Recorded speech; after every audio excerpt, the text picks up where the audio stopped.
Hello guys, welcome to my channel learn to improve. आज हम लोग डिस्कस करने वाले हैं the outsider by Albert Camus, chapter number 4 and chapter number 5 of part 2। तो chapter number 4 में भी मिसॉल्ट अपनी कोर्ट की प्रोसीडिंग के बारे में ही बताता है। कोर्ट में जाने से पहले मिसॉल्ट के लॉयर ने उसे एक सलाह दी थी कि वो कोर्ट में ज्यादा बोले ना, लेकिन जो जज और लॉयर होते हैं वो मिसॉल्ट के सामने उसके क्राइम के बारे में डिस्कस करते थे। तो मिसॉल्ट का मन होता था कि वो उन्हें इंटरप्ट करे और कहे कि वो यहाँ ट्रायल पर है, उसके क्राइम के बारे में उससे सवाल पूछे जाएं। अब प्रोसीडिंग में क्या होता है कि जो प्रोसिक्यूटर होता है वो वहां मिसॉल्ट को प्रूव करने पे लगा होता है कि उसका जो क्राइम हो वो प्री मेडिटेटेड है। प्री मेडिटेटेड का मतलब कि जो क्राइम मिसॉल्ट ने करा है वो एकदम सोचा समझा है और पूरा प्लान बनाकर किया है। वो बोलता है कि वो मिसॉल्ट को एक क्रिमिनल प्रूव करके रहेगा कोर्ट को दो तरीकों से। पहला तरीका कि वो सारे फैक्ट्स की क्लैरिटी दे देगा। दूसरा कि वो प्रूव करके रहेगा कि जो मिसॉल्ट है उसका जो सोल है वो एक क्रिमिनल सोल है। प्रोसिक्यूटर पहले तो मिसॉल्ट की मदर के बारे में बात करता है थोड़ी देर। उसके बाद वो बोलता है कि रेमंड और मिसॉल्ट दोनों ने अरब को प्लान करके मारा है। वो कहता है कि मिसॉल्ट ने रेमंड के एनिमी को प्रोवोक किया बीच पर।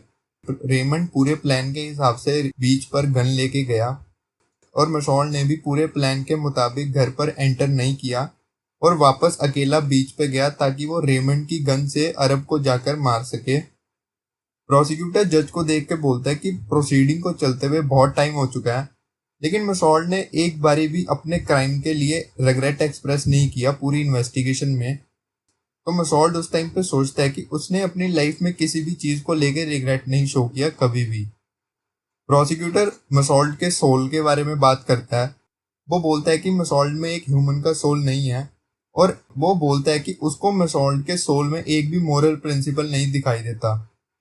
उसके बाद वो मिसॉल्ट के एटीट्यूड की बात करता है जो उसका उसकी मदर के लिए था और एकदम से ही वो आर्गुमेंट करते हुए मिसॉल्ट के केस को एक पैरासाइट के केस के साथ कंपेयर करने लग जाता है।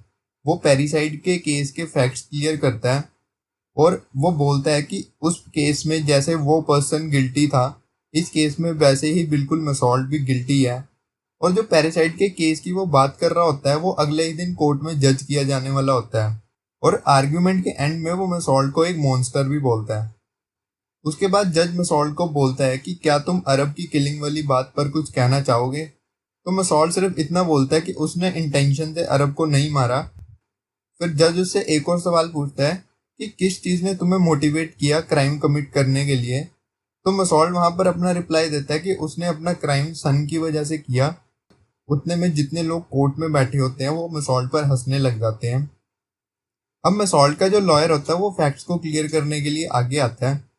मिसॉल्ट अपने लॉयर को ऑब्जर्व करता है। उसे लगता है कि उसकी जो स्किल्स हैं वो प्रोसिक्यूटर से अभी बहुत ज्यादा वीक हैं और उसका लॉयर भी उसके सोल के बारे में बात करता है। वो बोलता है कि उसे मिसॉल्ट का सोल एक ओपन बुक लगता है। मिसॉल्ट एक बहुत ही अच्छा पर्सन है, एक लॉयल एम्प्लॉय है और बहुत सारे लोग इसे प्यार करते हैं। मिसॉल्ट का लॉयर स्टेटमेंट को क्लैरिफाई करने लगा होता है, लेकिन मिसॉल्ट का अपने लॉयर पर बिल्कुल भी ध्यान नहीं होता। मिसॉल्ट को कोर्ट रूम के बाहर से एक आइसक्रीम सेलर के हॉर्न बजाने की आवाज आती है। उसका सारा ध्यान उस पर चला जाता है अपने लॉयर से हटकर और उसके मन में सिर्फ ये होता है कि ये प्रोसीडिंग जल्दी से खत्म हो जाए ताकि वो अपने सेल में जाकर वापस सो सके। और फिर वो कोर्ट रूम में लोगों को देखने लगता है और उसको एकदम से मैरी का ख्याल आता है। और उस दिन जब वो मैरी को देखता तो उसे मैरी बहुत ज्यादा नर्वस दिखती है। मिसॉल्ट को रूम से बाहर भेजा जाता है ताकि जूरी अपना डिसीजन डिसाइड कर सके और उसका लॉयर भी उसके साथ ही होता है और वो बहुत कॉन्फिडेंट लग रहा होता है। वहां पर मिसॉल्ट अपने लॉयर से एक बात पूछता है कि अगर जो जजेस ने जजमेंट दी वो उसके फेवर में ना आई तो हम क्या कर सकते हैं। तो उसका लॉयर उसे बोलता है कि हम सिर्फ अपील ही फाइल कर सकते हैं और उसे होप देता है कि तुम चिंता मत करो, जो भी डिसीजन होगा वो अच्छा ही होगा। उसके बाद मिसॉल्ट को वापस कोर्ट रूम में बुलाया जाता है ताकि वो जजेस का वर्डिक्ट सुन सके। जैसे वो रूम में एंटर होता है वो देखता है कि बहुत सारे लोग बैठे हैं और सब एकदम शांत हैं। जज उसे उसकी सजा सुनाता है, that I would have my head cut off in public place, कि उसका सर धड़ से अलग कर दिया जाएगा एक पब्लिक प्लेस पे। अगर इसे आसानी से बोला जाए तो पब्लिक एग्जीक्यूशन होगी मिसॉल्ट की। और सजा सुनने के बाद मिसॉल्ट एकदम से समझ जाता है कि सारे लोग एकदम शांत क्यों बैठे हैं। और सजा सुनाने के बाद उसे वापस प्रिजन ले जाया जाता है। तो ये था हमारा चैप्टर नंबर 4। तो अब हम करने वाले हैं chapter number 5 of part 2। Chapter number 5 की स्टार्टिंग में मसॉल्ट एक चैपलिन नाम के प्रीस्ट से मिलने से मना कर देता है, और वो उस वक्त सिर्फ एक ही चीज के बारे में सबसे ज्यादा सोच रहा होता है कि वो अपनी एग्जीक्यूशन से कैसे एस्केप कर सकता है। उसे याद आता है कि इस टॉपिक के बारे में बहुत सारी स्पेशल बुक्स भी थी, लेकिन उसका कभी भी मन नहीं हुआ उन बुक्स को पढ़ने के लिए। नहीं तो उसे कोई ना कोई बुक में आइडिया मिल जाता इस सिचुएशन में फंसे हुए लोगों ने वहां से कैसे एस्केप किया था। और वो फिर एक स्टोरी याद करता जो उसकी मदर ने उसे बताई थी उसके बचपन में, उसके फादर के बारे में, कि उसके फादर एक बारी एक मर्डर की एग्जीक्यूशन देखने गए थे, और जब वो वापस घर आए थे तब वो बीमार पड़ गए थे। उसके बाद मसॉल्ट के दिमाग में सिर्फ एक थॉट चल रहा होता है कि अगर उसे अभी प्रिजन से बाहर जाने का मौका मिला तो वो हर पब्लिक एग्जीक्यूशन देखने जाएगा, और वो एक ऐसा लॉ बनाएगा जिसमें हर पर्सन जो भी गिल्टी होगा उसे एक चांस मिलेगा ही मिलेगा सुधरने के लिए, चाहे उसने कोई भी क्राइम करा हो। और उसके बाद जो दो चीजों के बारे में वो सबसे ज्यादा सोच रहा होता है, उसमें से एक थी डॉन और दूसरी थी अपील। और उसे कहीं ना कहीं मन में लग रहा होता है कि उसने जो अपील करी है वो रिफ्यूज ही हो जाएगी।